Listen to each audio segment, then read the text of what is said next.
இதை என்னால முடியாது அப்படிங்கிற ஒரு சின்ன வார்த்தைதான் பலருடைய வாழ்க்கையை சாதாரணமாவே வைக்குது. இது திருச்சியில நடந்த கதை.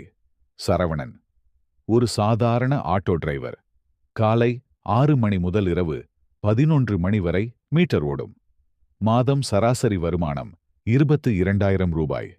இஎம்ஐ, வீட்டு செலவு, குழந்தை ஃபீஸ், லைஃப் ஓடிக்கிட்டு இருந்துச்சு.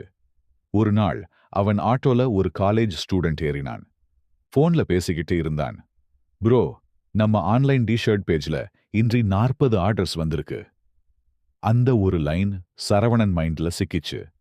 அவன் நினைச்சான், நான் தினமும் 200 பேரை சந்திக்கிறேன், அவர்களோட பேசுறேன், எனக்கு மார்க்கெட்டிங் ஸ்கில் இருக்குதே.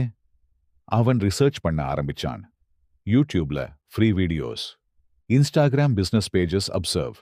அவன் நோட்டீஸ் பண்ணான், தமிழ் கோட்ஸ் பிரிண்டட் டி-ஷர்ட்ஸுக்கு டிமாண்ட் அதிகம். சேவிங்ஸ் 8,000 ரூபாய். அதுல 25 டி-ஷர்ட்ஸ் பிரிண்ட் பண்ணான். ஆட்டோலவே சாம்பிள் பீசஸ் வச்சு பேசஞ்சர்ஸ் கிட்ட காட்ட ஆரம்பிச்சான். முதல் வாரம் 7 சேல்ஸ். Second week 18 sales. அவன் குவிட் பண்ணல auto job. Day time auto, night packing and courier. ஒரு வருடத்துல இன்ஸ்டாகிராம் பேஜ் 50,000 ஃபாலோவர்ஸ். 3 வருடத்துல ஓன் ஸ்மால் வேர்ஹவுஸ். 5 வருடத்துல Tamil quote brand. Annual turnover 12 கோடி.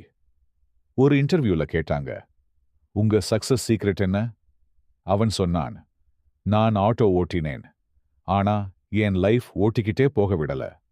மில்லியனர் ஆகணும்னா பெரிய பணம் வேண்டாம், பெரிய அவேர்னஸ் வேண்டும். ஆப்பர்ச்சுனிட்டி நம்மள தினமும் கடந்து போகுது. கொஸ்டின், நாம் அதை கவனிக்கிறோமா? Start small, think big, act daily. இந்த ஸ்டோரி உங்களுக்கு மோட்டிவேஷன் கொடுத்திருந்தா காமெண்ட்ல ஒரு வார்த்தை மட்டும் எழுதுங்க. ஸ்டார்ட்.